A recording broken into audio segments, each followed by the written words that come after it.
Jelajahi cara baru mendapatkan informasi. Download Metro TV Extend sekarang. Pemirsa, lalu bagaimana perkembangan terbaru pasca dikeluarkannya sanksi oleh Kementerian Lingkungan Hidup dan Kehutanan terhadap 11 industri yang diduga sebagai pemicu pencemaran udara di Jakarta, dan apa langkah konkret selanjutnya agar polusi udara bisa ditekan, khususnya dalam hal pengawasan dan penindakan terhadap perusahaan pemicu polusi. Ya, kita tanyakan langsung kepada Direktur Jenderal Penegakan Hukum Lingkungan Hidup dan Kehutanan KLHK, Rasio Ridosani. Pak Rasio, selamat pagi. Mohon maaf, audionya masih di mute, Pak Rasio. Selamat pagi, Mbak Iqbal dan Mas. Selamat pagi, Pak. Mas Pak Iqbal dan Rasio, Mbak Gemma. ini sudah dengar Pak dengan jelas, terima kasih Pak Rasio. Sudah ada 11 perusahaan yang disanksi Pak. Dari informasi yang dihimpun oleh KLHK, apa penyebab 11 perusahaan tersebut disanksi Pak? Ya, mungkin perlu saya jelaskan langkah-langkah yang dilakukan KLHK dalam upaya memastikan kualitas udara ini sehat dan baik sebenarnya sudah dilakukan beberapa waktu yang lalu. Termasuk misalnya kita memperketat standar ya baku mutu udara ambien, kita juga memperketat perizinan dalam pengendalian pencemaran udara, dan juga mendorong perusahaan-perusahaan ya menerapkan teknologi ini terbaik dalam pengendalian pencemaran udaranya. Namun berkaitan dengan kondisi saat ini, karena dengan adanya penurunan kualitas udara di Jabodetabek ini, KLHK mengambil langkah-langkah secara intensif ya memperkuat upaya-upaya pengawasan dan termasuk akan mengambil langkah-langkah penegakan hukum secara tegas, di mana Menteri LHK sudah menugaskan kami ya untuk meningkatkan upaya pengawasan ini. Kami sudah melakukan ya menerjunkan kurang lebih 100 pengawas dan pengendali dampak lingkungan serta didukung oleh para penyidik dan juga tim-tim pendukung lainnya.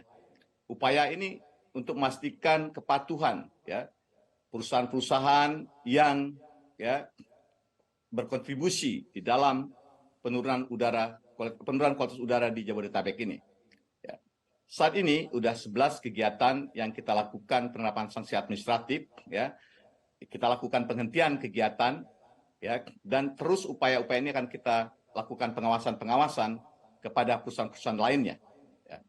Saat ini yang sudah diberikan sanksi administratif ini ya kami berikan tindakan-tindakan di lapangan baik penghentian ya maupun perintah-perintah perbaikan. Ini antara lain adalah stockpile ya, stok batu bara, karena juga potensi pencemarannya juga cukup tinggi yang udaranya. Ada kegiatan peleburan logam, kemudian ada kegiatan pabrik semen, kemudian juga ada industri-industri yang menggunakan batu bara untuk kegiatan pembangkit mereka.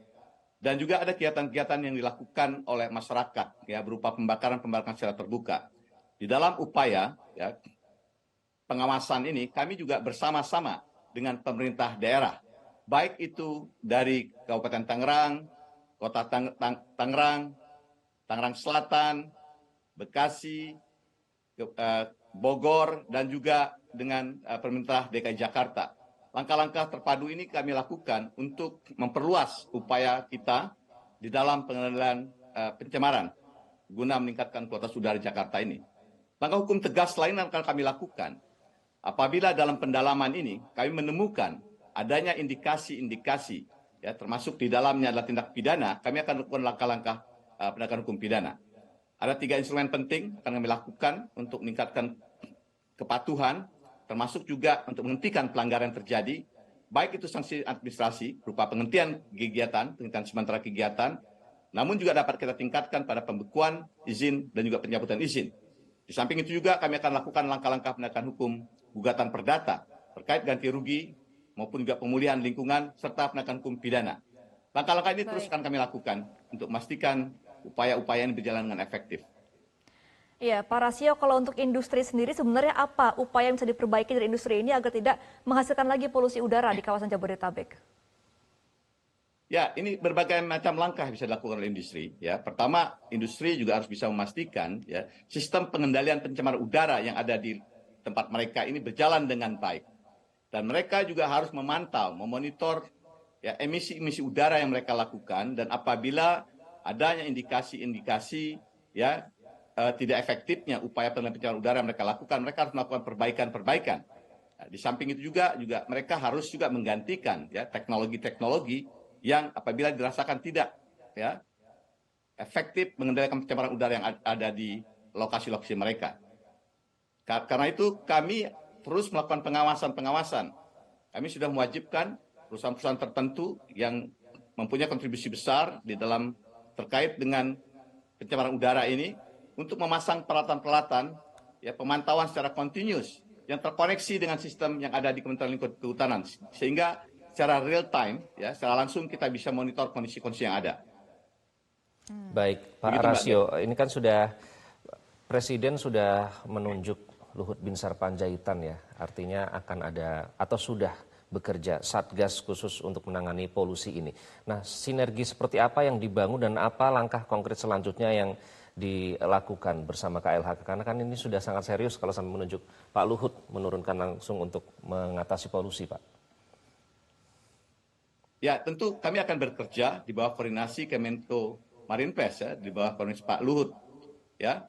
Di mana dalam pertemuan sebelumnya ya Ibu Menteri juga sudah melakukan rapat koordinasi dan kami hadir bersama Ibu Menteri dan juga bersama Direktur Jenderal terkait lain di KLHK.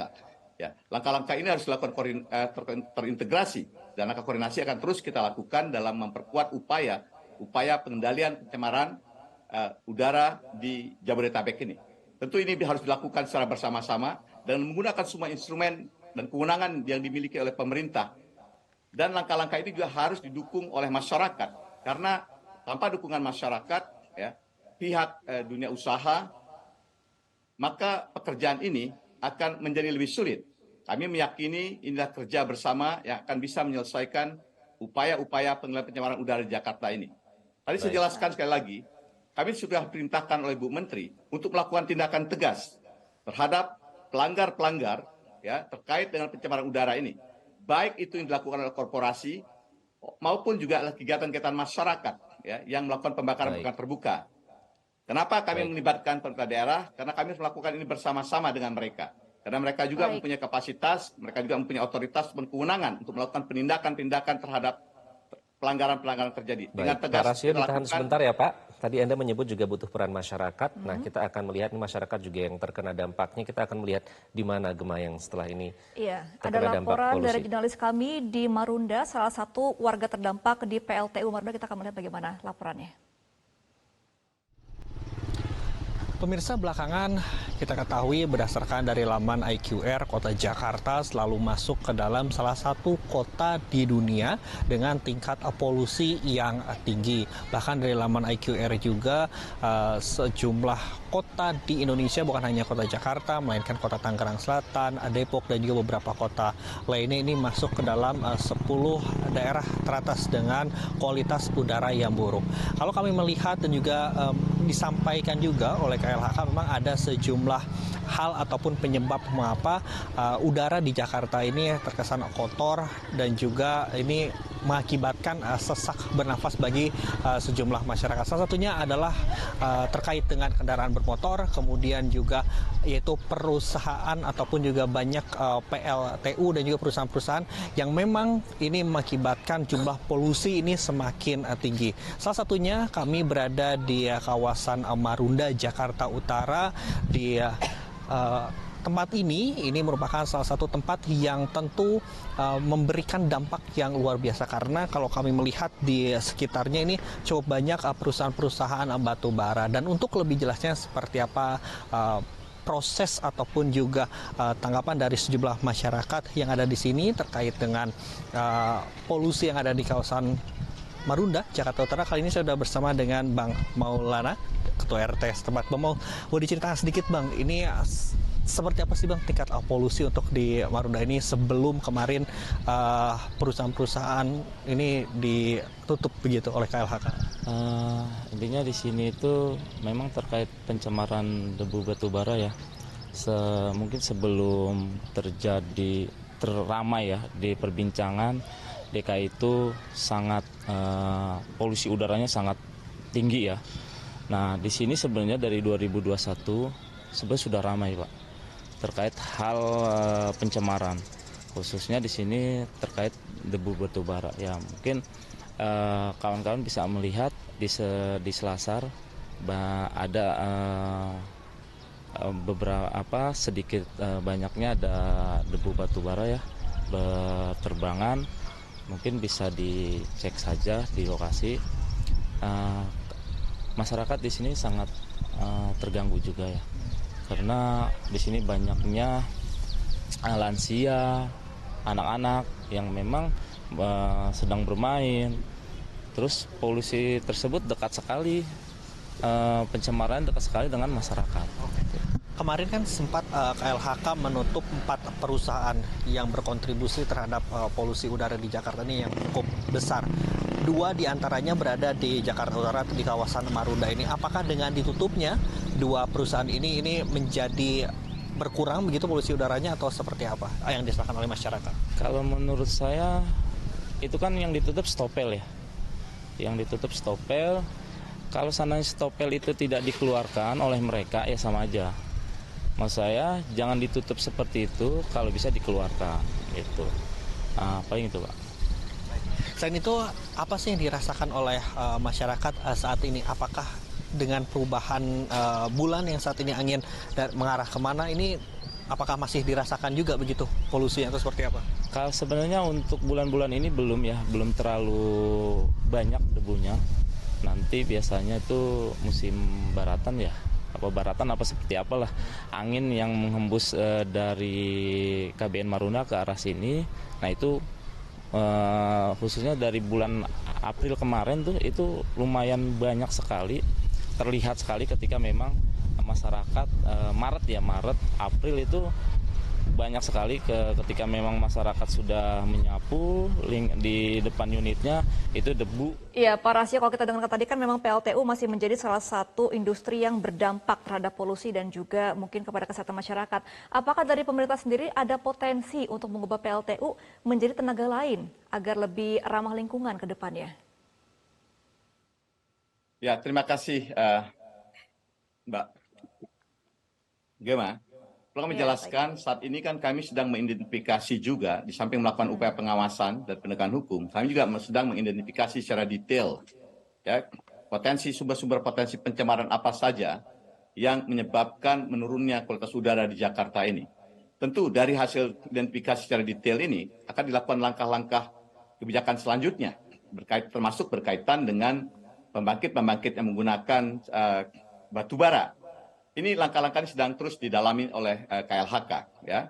Tadi di samping kami melakukan upaya identifikasi sumber-sumber pencemaran secara detail, kami melakukan pengawasan termasuk akan mengambilkan langkah-langkah penegakan hukum, kami juga akan melihat bagaimana kebijakan-kebijakan penggunaan ya sumber-sumber energi ini yang memang mempunyai yang ramah dengan lingkungan ataupun beremisi rendah. Ini sedang dibahas dan dikaji oleh tim di KLHK. Ya. Itu Mbak Gema perlu kami sampaikan. Baik, Pak Rasio, terakhir ada target yang ditetapkan oleh Ibu Menteri nggak Pak? Karena berbagai langkah konkret sudah dilakukan, ada tidak target yang ditetapkan? Ya, Ibu Menteri menyampaikan kepada kami, lakukan pengawasan secara intensif, ya, dan pastikan kegiatan-kegiatan yang berpotensi, ya, menghasilkan emisi ataupun melanggar, ya, pastikan kegiatan-kegiatan melanggar berkaitan dengan emisi udara yang mereka keluarkan maupun pelanggaran-pelanggaran lainnya itu adalah lakukan tindakan tegas dan membuat mereka patuh. Apabila mereka tidak patuh, tentu kita akan lakukan langkah-langkah hukum secara tegas lainnya. Ini pesan tegas jelas dari Ibu Menteri pada kami. Dan saat ini kan ada beberapa industri menjadi target kami. Ya. Ini paling tidak ada 161. Ya, kegiatan-kegiatan menjadi target kami. Namun jumlah ini juga bisa akan meningkat karena tim kami kan sedang mengidentifikasi satu persatu sumber-sumber emisi mana saja yang berpengaruh terhadap penurunan kualitas udara di Jabodetabek ini. Langkah ini kami lakukan sekali lagi bersama-sama dengan pemerintah daerah dan kami juga akan berkoordinasi dengan kementerian terkait lainnya ya untuk memastikan upaya-upaya ini berjalan dengan lebih efektif lagi. Baik. Ya. Jadi betul sinergis ya, Pak Rasio. Terima kasih Pak Rasio. Ini menunjukkan ke KLHK berani menindak tegas mereka yang berkontribusi terhadap polusi udara. Sekali lagi terima kasih Pak Rasio Ridosani, Dirjen Gakum KLHK. Mbak Gema. Ya, terima kasih. Ya.